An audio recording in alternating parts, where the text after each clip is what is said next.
Hallo et bienvenue à bord, je suis le capitaine Steffi Wolf et je vous embarque aujourd'hui pour une nouvelle vidéo, pour une nouvelle pioche à lire, celle du Tarot Books Challenge. Le Tarot Books Challenge est un challenge qui fête cette année sa 3e édition. Il a été inventé et est encore bien évidemment organisé par Aurélie de la chaîne Livromancienne, une jeune femme qui aime particulièrement le tarot et donc évidemment son challenge se base sur les cartes du tarot. C'est pourquoi donc, comme depuis la première année, je suis armée de mon tarot, celui d'Anne Stokes ici, le Gothic Tarot, que j'ai depuis fort longtemps et qui me sert fort bien depuis que Aurélie a créé ce challenge.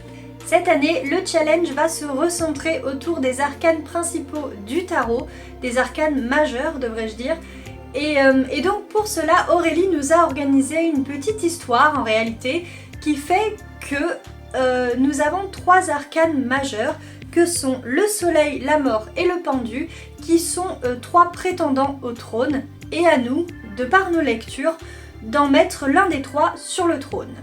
Alors c'est une présentation assez courte, mais je vous propose d'aller en barre d'informations retrouver la vidéo de présentation d'Aurélie qui, elle, vous explique ce qu'est ce challenge bien mieux que moi, évidemment, puisque c'est le sien, et qui vous raconte une histoire et qui vous invite à créer votre propre pioche à lire. Alors comme tout challenge, bien sûr, vous avez des catégories ou des catégories qui sont associées à des mots-clés. Ici, les catégories sont donc les arcanes du tarot. Je vais vous présenter donc les arcanes proposées par Aurélie, qui sont donc les arcanes majeures du tarot, on l'a déjà dit, avec tout d'abord les 3 prétendants au trône, ensuite ceux qui vont les soutenir ou pas, à savoir d'autres arcanes, et enfin les 3 arcanes qu'elle a choisis comme joker. Et à part les 3 derniers arcanes, à chaque fois, je vais associer les cartes à une lecture possible. La première arcane est celle du soleil. Ici, les mots-clés sont... Alors j'ai ma fiche de triche, mais vous, c'est normalement tout affiché. Donc les mots-clés sont Grumpy Sunshine, célébration, joie, réussite et lumière. Et je dois avouer que j'ai eu énormément de mal pour trouver un livre qui rentrait dans cette catégorie. Parce que du Grumpy Sunshine, j'en ai pas vraiment, c'est pas... je crois pas. Tout ce qui est célébration, joie, réussite, bref, tout ce qui est... positif, c'est pas ce qui est le cœur de mes lectures. Généralement je pars plutôt du sombre pour aller vers l'espoir, mais l'histoire de base c'est du sombre. Bref, je me suis donc décidée pour un livre dont la couverture est pour moi très lumineuse. Il s'agit de Toi, moi et les étoiles de Nelly Weaver. C'est une histoire d'amour que j'avais mise, alors je crois qu'elle est quand même assez sombre, mais bon, la couverture et lumineuse, donc je pense que ça rentre.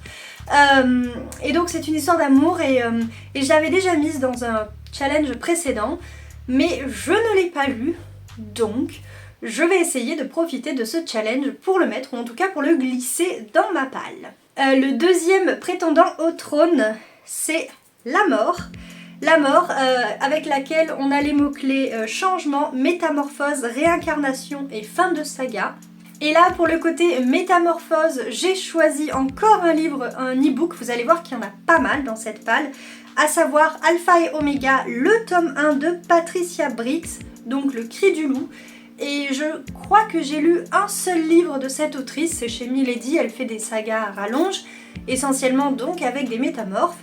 Et ma foi, je vais essayer cette saga, et ça me plaira ou ça me plaira pas, mais ça parlait métamorphes, donc voilà, ça devrait me plaire. On a du loup-garou, voilà, à moins que ce soit très mal écrit ou qu'il y ait trop de scènes spicy, ça devrait le faire. Enfin, le dernier prétendant au trône, celui qui est le plus sombre dans l'histoire, parce que le soleil c'est la lumière, la mort, contrairement à ce qu'on peut croire en fait c'est plutôt la neutralité, et donc le côté obscur sera représenté par le pendu. Donc ici les mots-clés sont sacrifice, rédemption, voyage dans le temps, flashback et attente. Et pour le pendu, j'aimerais lire Les Vents Ensanglantés de Don Kurtagish aux éditions Le Chat Noir. Pourquoi ? Parce qu'il est question de voyage dans le temps. On est entre 1800 je sais pas trop quoi et 2019, hein, donc on a clairement du voyage dans le temps. On a aussi, en fait on sait pas si c'est du voyage dans le temps ou des flashbacks, mais quoi qu'il en soit, on a des chapitres plus ou moins d'aujourd'hui et des chapitres du 19e siècle. Ça fait suite à un autre roman que j'avais adoré et qui était Les Brumes affamées, qui était une réécriture du mythe de Faust, donc Faust, moi c'est comme ça que je le prononce, de Goethe. Et là donc on est de nouveau avec nos héroïnes qui vont devoir essayer de s'en sortir. Cette couverture est somptueusement horrifique, ce livre me fait super envie depuis que je l'ai reçu. C'est un tome 2 et au début de ce qui est en résumé, on vous dit après les terribles événements survenus à Millhouse, donc les événements du tome 1. Donc je vais pas forcément vous parler du résumé. Et le résumé du tome 1, moi tout ce dont je me souviens c'est que c'était une réécriture de Faust, une réécriture merveilleuse. J'aime beaucoup cette autrice, je suis très contente que le Chat Noir la traduise parce que je serais bien incapable de la lire en français. Et en plus voilà, ce sont des livres qui sont très bien. Vous avez des pages comme ceci, des illustrations, des trucs tout noirs, écrit blanc sur noir, enfin vous voyez, c'est le genre de livre qui moi me fait trop envie. Même si pour le coup, ici, il représente le mal et je trouve que ça va tellement bien avec cette couverture. Ça pourrait être le diable aussi, mais on verra ce que j'ai choisi pour le diable. Alors, le premier arcane, donc en dehors de ces 3 prétendants, est le fou, ici, avec pour mots-clés quête initiatique, j'en suis où road trip, épreuve, jeu, tournoi et nouvelle saga. On va ici tabler sur l'aspect nouvelle saga avec Résonance, le tome 1 de Morgane Rugraff, paru aux éditions Plume Blanche. Pourquoi? Tout simplement parce que je participe à un autre challenge pour lequel, au mois d'avril, je vais devoir lire un livre issu des éditions Plume Blanche. Donc voilà. Voilà, honnêtement je sais même plus de quoi parle ce livre, je vais vite fait regarder quand même pour vous en dire 2 mots. Alors en fait, les résonances sont dans les légendes qui peuplent cet univers, des dons qui étaient attribués, donc j'imagine aux gens, hein, et qui étaient en lien avec les éléments, donc le ciel, la terre et les mers. Vous aviez donc la murmuration, la liaison et la vibration, mais vous voyez bien quand je vous ai cité les éléments qu'il n'y en a que 3 et on oublie donc, ou on a oublié, ou on veut oublier l'élément du feu et donc la résonance qui va avec, la fusion ou l'aberration, ça dépend de qui parle. Et j'ai très envie de découvrir cette saga parce que j'ai lu une précédente saga de Morgane Rugraff, enfin c'était une duologie, c'était Lune Ardente. Et c'était pour moi ma première dark fantasy, j'avais tellement adoré. Donc voilà, j'ai très hâte de me plonger dans Résonance. Surtout que j'ai vu la couverture du tome 2 et elle est juste sublime. Ah oui pardon, petite chose que j'ai oubliée, le fou fait partie de ceux qui soutiennent le pendu, donc ce sont les méchants en gros, ou plutôt ceux qui sont du côté obscur de la force on va dire. Nous avons ensuite le magicien, donc qui lui va soutenir la mort puisqu'il est assez neutre apparemment. Et donc les mots-clés sont évidemment magie, sortilège, occulte, expérience et folie. Et ici le livre que j'ai choisi de mettre dans ma pioche à lire, c'est Sorcière versus Mage de Mélodie Smax, qui est un livre auto-édité et qui rentre dans sa saga Meia des Blondes. Et bon, la sorcière, je sais qui c'est, je l'ai déjà rencontrée dans Meia, sachant qu'il ne me reste plus qu'un tome à lire pour Meia des Blondes. Et je l'ai pas encore vu que j'ai pas croisé Mélodie depuis que j'ai lu le tome 3.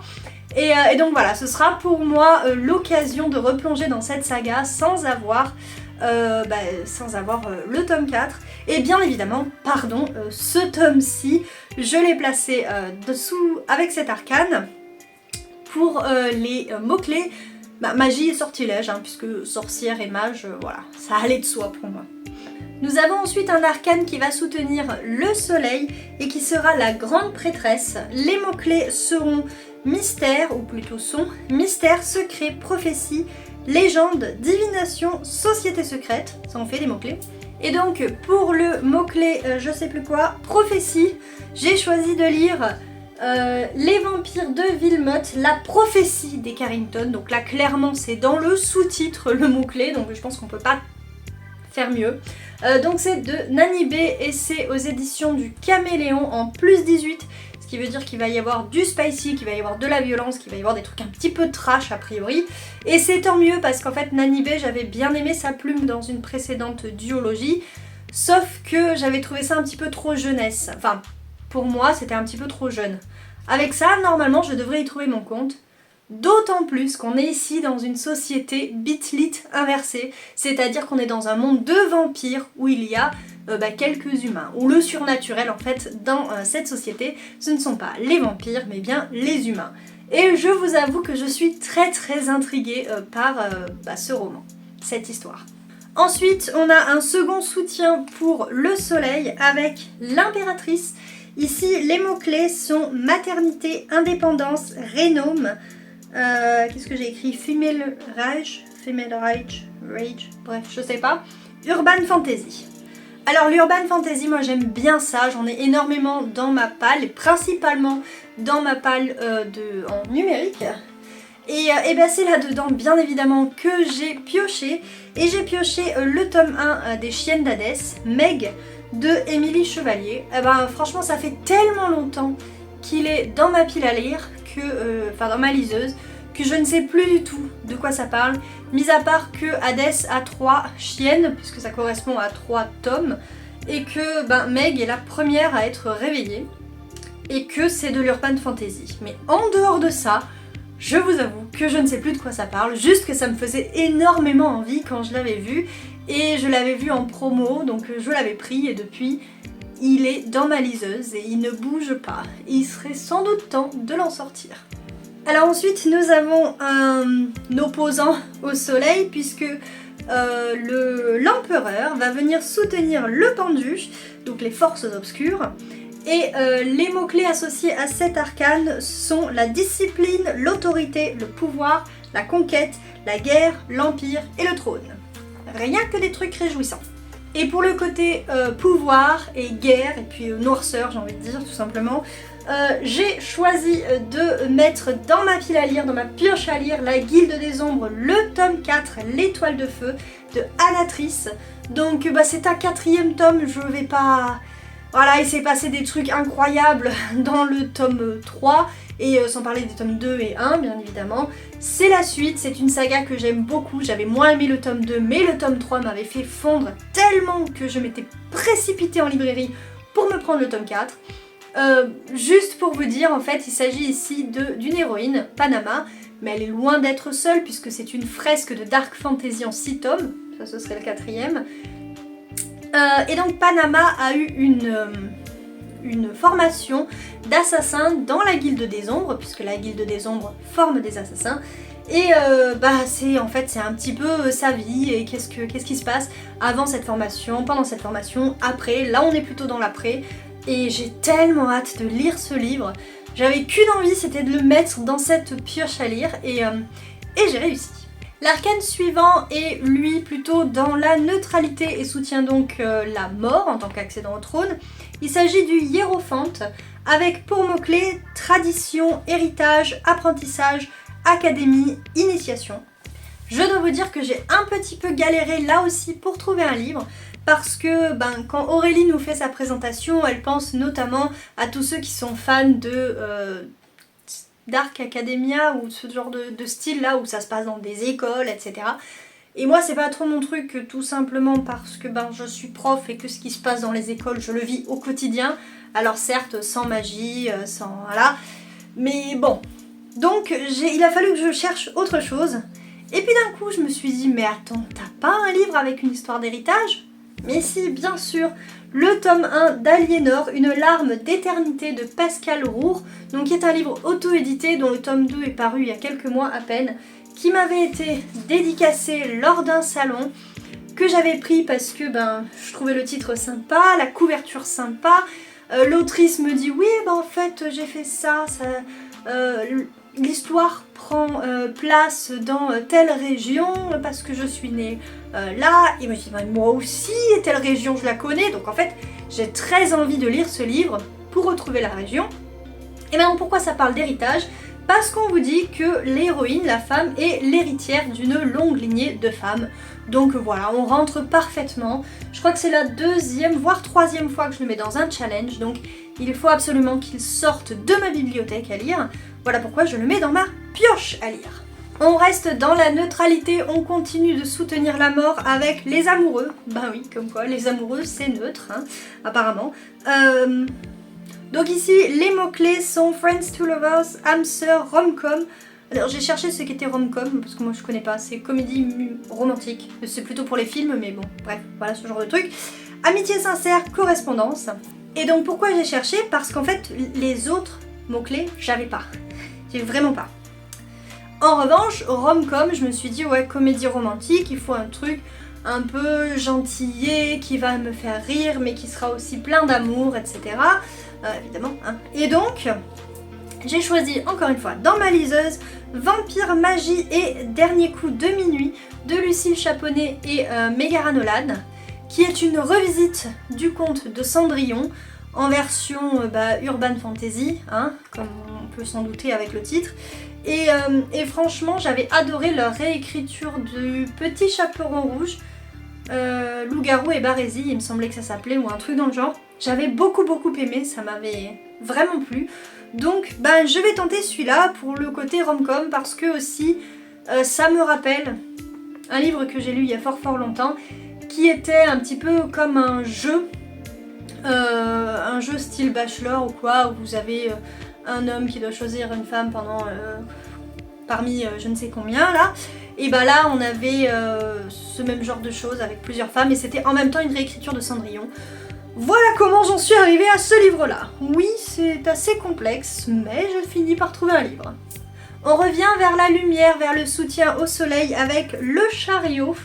Même si on a plutôt l'impression, avec du feu et tout là sur ma carte. Mais bon, bref. Pour le chariot, les mots-clés sont victoire, promotion, voyage, course et vacances. Là aussi, j'ai un peu galéré. Et puis, je me suis souvenu qu'un jour j'avais trouvé ceci dans la boîte à livres de mon village, donc le Zaïre de Paulo Coelho, où il est question d'un homme qui fait un périple de Paris jusqu'en Asie centrale. Il traverse les steppes, le désert, la magie, les légendes, blablabla. Bref, il voyage. Et je sais que c'est un livre très connu, j'avais envie de le découvrir quand je l'ai vu dans la n'importe quoi, dans la boîte à livres. Je me suis dit tiens, je le prends, un jour je le lirai. Et quand je l'aurai lu, je le remettrai, évidemment, hein, c'est un peu le principe. Mais d'abord j'aimerais découvrir cet auteur et je ne pensais pas. Mais le Tarot Books Challenge pourrait me permettre de le découvrir enfin.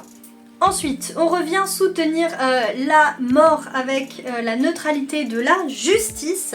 La justice pour laquelle les mots-clés sont justice, enquête, crime, vérité, voire même vengeance. Et donc pour le côté enquête, je remets cette fois encore dans un challenge, dans celui-ci, Massalia Steam System de Flora del Sol et CIA, aux éditions Les Filles de Gyptis, alors qui n'est pas cette édition là parce que moi j'ai une très ancienne édition qui date de 2019, février 2019, donc voilà, ça m'avait été dédicacé, pardon. Voilà, il est question d'enquête, il est question de famille et tout ça, ça se passe à Massalia, autrement dit à Marseille. Et voilà pourquoi j'avais très envie de découvrir ce roman. Je l'avais acheté principalement parce qu'il est écrit à 4 mains. Et que je dois l'avouer, l'écriture à 4 mains, ça a quelque chose pour moi de fascinant. Voilà. Tant que peut-être je ne l'aurais pas fait ou que je n'aurais pas compris comment ça marche, même si je suis sûre qu'il y a 10 000 façons de le faire, je serais fascinée par ça et donc j'ai très envie de découvrir ce roman. L'arcane suivant, c'est l'ermite qui lui va soutenir le pendu, donc on est encore une fois de retour au côté obscur, avec pour mots-clés exil, solitude, prison, huis clos, introspection et mémoire. Pour le côté solitude, j'ai placé Miranda de Nina Gorlier aux éditions du Chat Noir. Oh, je viens de voir qu'il était abîmé ici. Bref, c'est un livre qui me fait énormément envie. Je me le voyais plutôt pour le Pumpkin Autumn Challenge parce qu'il a des couleurs automnales. Mais il se trouve que, selon moi, il va très bien avec le côté solitude. Donc, terrain isolé, à l'écart du monde. Vous avez Miranda qui est la seule occupante des lieux, etc., etc. Et qui va se lier, où il va y avoir un lien entre elle et l'habitant, un des habitants de la villa dans laquelle elle est également. On a des retours dans le passé, j'ai très envie de le lire. J'ai essayé de le placer dans plusieurs catégories, sous plusieurs arcanes, et je crois que c'est l'arcane qui lui convient le mieux, voilà. J'ai vraiment hâte de découvrir ça, j'adore la plume de Nina Gorlier, c'est un petit livre, ça devrait très bien se lire, bref, j'ai hâte, et en plus il est magnifique. Revenons du côté lumineux de la force, avec justement la force qui va soutenir le soleil, et dont les mots-clés sont le courage, résilience, la persévérance, bête et férocité. Comme quoi, hein, on peut être lumineux et féroce à la fois. Et pour le côté bête, j'ai choisi de lire le tome 2 de l'Éden des sorcières de Yumeji. J'ai relu le tome 1 au mois de février, pas du tout, du mois de mars. Je l'avais adoré, je l'avais lu lui en décembre je crois, ou un truc comme ça. Le tome 1 bien sûr. J'ai très hâte de découvrir le tome 2 maintenant que je me suis remémoré l'histoire. J'ai envie de retrouver Pili et envie de retrouver Oak qui est donc la bête de cette histoire. Pourquoi? Parce que c'est une bête mi-loup, mi-végétale. Et voilà. On est ici, pour rappel, dans un monde où les humains ont détruit plus ou moins la nature et où donc la nature, que ce soit les animaux ou les plantes, se sont retranchés dans des espèces d'oasis bien protégées et où seules les sorcières ont accès aux plantes ou à la parole des plantes et peuvent les entendre. Et donc Pili est une apprentie sorcière qui n'est vraiment pas douée. En tout cas c'est ce qu'on en apprend dans le premier tome. J'ai très hâte de découvrir ce second tome. Hier j'étais en librairie, j'ai vu qu'ils y étaient tous et j'ai résisté à mon envie d'acheter ne serait-ce que le tome 3 parce que je n'avais toujours pas lu le tome 2. Mais croyez-moi que je suis à peu près sûre qu'à partir du moment où j'aurai lu le tome 2, il va me falloir le tome 3. Voilà, c'est tout. Je crois que cette saga va être un coup de cœur. C'était le cas pour le tome 1. Voilà, j'en attends énormément. Et j'ai très hâte de le lire. Et restons aux côtés du soleil avec la tempérance, qui est un arcane qui a pour mot-clé ici l'équilibre. J'aurais pu aller dans le... Enfin bref. L'équilibre, la guérison, la patience, le slow burn et la réconciliation. Et moi j'ai trouvé dans ma liseuse un slow burn parfait, ou en tout cas celle qui pour moi est la reine du slow burn depuis que je la connais, à savoir Blandine P. Martin. Et j'ai donc choisi de lire les Irish Renegades Kezia. Je sais pas quel tome c'est, j'en ai lu 2 il me semble, donc ce serait le 3e, mais je suis vraiment pas sûre de moi. Tout ce que je sais c'est que Blandine P. Martin vous crée des ambiances uniques, que ces romances sont douces, poignantes, prenantes, elles sont excellentes et c'est vraiment, pour moi, la définition du slow burn. Pourquoi? Parce que c'est grâce à elle que j'ai découvert ce style, que j'ai vu pour la première fois lors d'un récit, lors d'une histoire que je lisais, un amour naître au fil des pages avec lenteur, mais la même lenteur qu'on peut avoir dans la vie finalement, parce que les coups de foudre, bref, on n'en voit pas vraiment beaucoup, on en voit énormément en littérature, mais dans la vraie vie de tous les jours c'est quand même pas ce qui est le plus courant, hein. L'amour c'est quelque chose qui va se tisser au fil du temps, et avec le slow burn c'est ce qu'on a, avec Blandine P. Martin c'est clairement ce qu'on a. Ensuite on retourne du côté obscur avec le diable, pour lequel les mots-clés seront la tromperie, la toxicité, piège, trahison, obsession, ombre. Et là, puisque c'est un challenge organisé par Aurélie, autrement dit la chaîne Livromancienne, je ne pouvais pas, puisque je l'ai aussi dans ma liseuse, ne pas mettre le tome 1 de Villa Emilia, Obsession. C'est tout est dans le titre. Il me semble que c'est une relation toxique, et puis de toute façon Obsession c'est dans les mots-clés et c'est dans le titre. Et donc de qui? De Élodie Federbe. Je suis pas sûre que ce soit mon genre de lecture, mais alors là absolument pas. En revanche, je l'avais eu je crois gratuitement ou pour pas grand chose en e-book. Et puis pour moi cette saga c'est Aurélie. Et quoi de mieux pour son challenge, son Tarot Books Challenge, que de mettre Villa Emilia. parmi les lectures que je voudrais faire. Voilà, franchement, ce serait l'occasion ou jamais de découvrir cette saga et de savoir une fois pour toutes si oui ou non ce genre-là, ça me plaît. Il me semble que c'est un genre de dark romance, hein, mais voilà. Donc pas à mettre dans toutes les mains, pas pour tout public, a priori pas pour moi, mais j'ai quand même envie de le découvrir parce que Aurélie ne cesse d'en parler. C'est comme Johanna de la Citadelle de mes lectures qui ne cesse de parler de la Guilde des Ombres. Et bien Aurélie c'est à peu près la même chose avec Villa Emilia, ou en tout cas c'est l'impression que j'en ai, donc voilà. Il fallait que je le place et voilà, c'est fait. On reste dans le côté sombre avec La Tour, dont les mots-clés sont chaos, apocalypse, dystopie, destruction, ruine et rupture. J'ai encore choisi un roman issu de ma liseuse, hein, donc c'est un e-book. Il s'agit de Héliopolis de Céline E. Nicolas. Je vous parlais de Johanna, il me semble que c'est d'elle que j'ai entendu ce nom une première fois. Donc voilà, j'avais pris ce livre-là lors d'une opération e-book pour la Saint-Valentin ou je ne sais quoi, donc c'est certes, effectivement, ça doit être une romance, mais c'est une romance qui prend place un petit peu version SF et dystopie, il me semble, c'est le souvenir que j'en ai. Donc voilà, je l'ai placé là. J'ai bien envie de découvrir cette autrice pareil parce que j'en ai entendu parler. Et voilà, et j'ai pas grand chose d'autre à vous dire sur ce livre. Revenons du côté de la lumière avec l'étoile, donc qui est un arcane qui a pour mots-clés associés le rêve, l'espoir, le cosy, la poésie et le contemplatif. Une fois de plus, j'ai galéré à trouver la lecture qui pourrait être associée à cet arcane parce que je n'ai plus de poésie, je n'ai jamais eu de cosy mystery, le contemplatif c'est pas mon truc, et donc reste espoir et rêve. Alors on a de l'espoir bien sûr un peu partout, mais je voulais vraiment quelque chose qui reflète l'un de ces mots-clés pleinement. Et donc pour ça j'ai fini par trouver le tome 12 de l'épée de vérité. Oui, j'ai eu du mal, c'est des chiffres romains, excusez-moi. Donc La machine à présage de Terry Goodkind.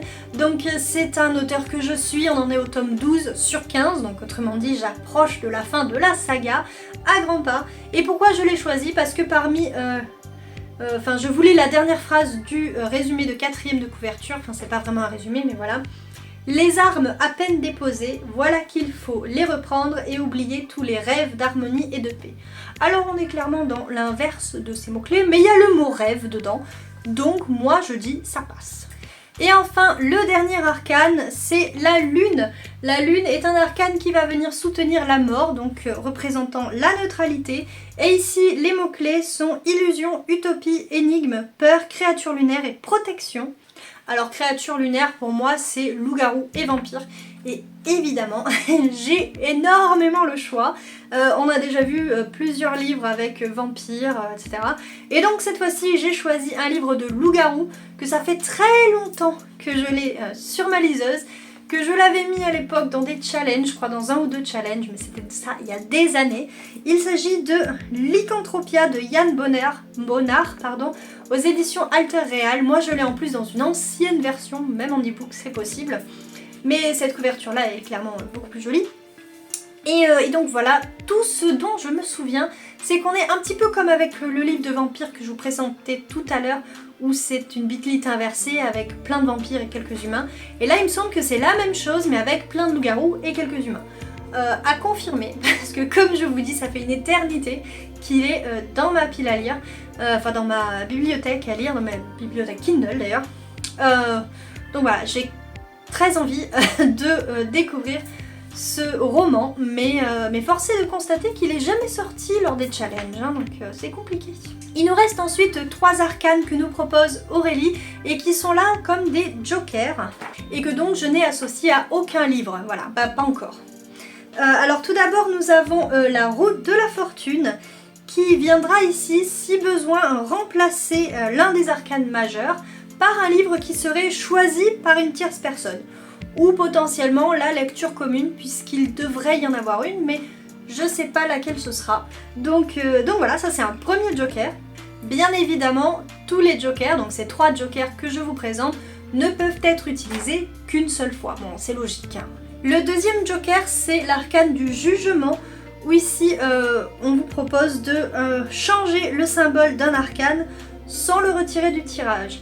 C'est-à-dire que, comme je vous l'ai dit tout à l'heure, chaque arcane est associé à un côté, parce qu'on a 3 prétendants au trône, donc le soleil, côté lumineux, la mort, neutralité, ou bien le pendu, côté sombre, et donc on peut changer la couleur. Donc à chaque fois, moi je vous ai dit qui est-ce que ça soutenait, mais si on veut en favoriser un, eh bien on peut garder le même livre, mais se dire bah tiens finalement moi je veux soutenir tel arcane. Et enfin le dernier arcane qui est également un joker, c'est le monde. Ici ça remplacerait un arcane majeur, et le seul truc à faire là c'est de lire un livre. Donc voilà.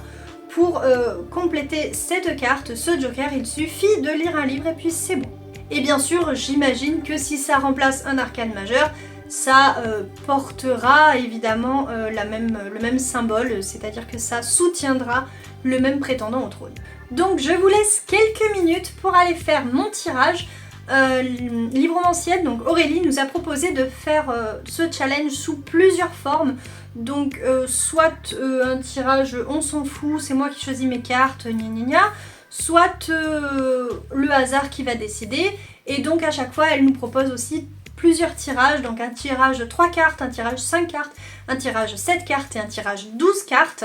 Comme il s'agit d'un challenge qui se fait sur 2 mois, j'ai hésité entre le tirage 7 cartes et le tirage 12 cartes. Mais 12 c'est vraiment beaucoup trop, je pense que je n'y arriverai pas, j'aurais dû mettre beaucoup plus de graphiques dedans ou de livres courts. Or j'ai mis qu'un seul livre court et un seul graphique, donc 12 j'y arriverai jamais. Mais je vais faire un tirage 7 cartes.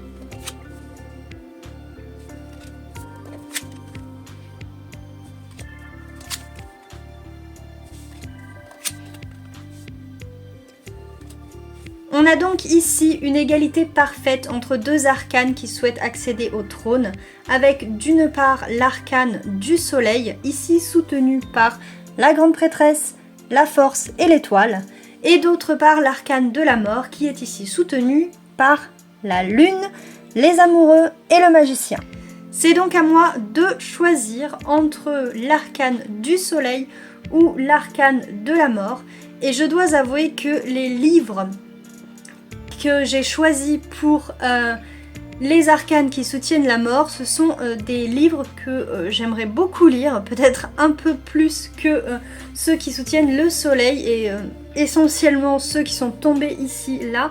Je sais pas quoi faire de ce tirage, mais bon, soit. Donc je vais choisir de soutenir la mort. Voilà. Ceci sera donc mon tirage, mais je dois vous avouer franchement que par rapport à tous les livres que je vous ai présentés, c'est clairement pas le tirage que j'attendais et ça va être un véritable challenge pour moi. Donc vous venez d'assister à mon tirage et franchement j'en suis pas ravie. Donc reprenons-le, j'ai tiré en premier la lune, ce qui veut dire que il me faudrait lire Lycanthropia de Yann Bonnard. Alors ça c'est plutôt pas mal puisque ça fait très longtemps, comme je vous disais, qu'il est dans ma Kindle, qu'il dort et qu'il prend la poussière. Donc ce serait plutôt pas mal. Ensuite j'ai tiré La Grande Prêtresse qui est associée du coup au vampire de Villemotte. Alors c'est pas si mal hein, franchement je pense qu'il y a pire. Oui je sais pas trop quoi en penser. Mais voilà, bref, donc les vampires, ça fera partie des livres que je devrais lire. Ensuite, la chance a voulu que je tombe sur La Force et donc je lirai L'Éden des sorcières, le tome 2. Ça oui, clairement, j'ai trop hâte, c'est vraiment, j'en ai trop envie. Là, je suis trop contente. J'ai ensuite tiré L'Étoile, donc là, je vais devoir lire Toi, moi et les étoiles. C'est franchement pas le livre qui me faisait le plus envie.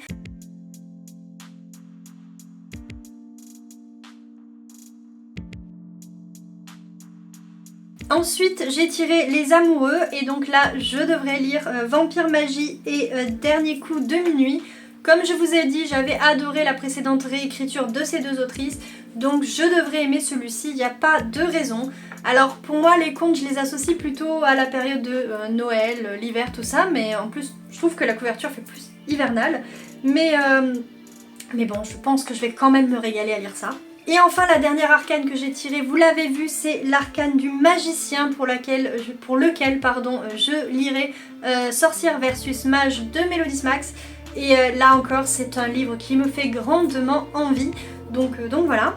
Et du coup, qui est-ce que j'ai décidé de soutenir? On remarquera que parmi les arcanes que j'ai tirées au sort, il n'y en a strictement aucun du côté obscur. Donc je suis quelqu'un de neutre, voire solaire. Et bon, après il faut dire qu'il y a un arcane supplémentaire pour le côté soleil.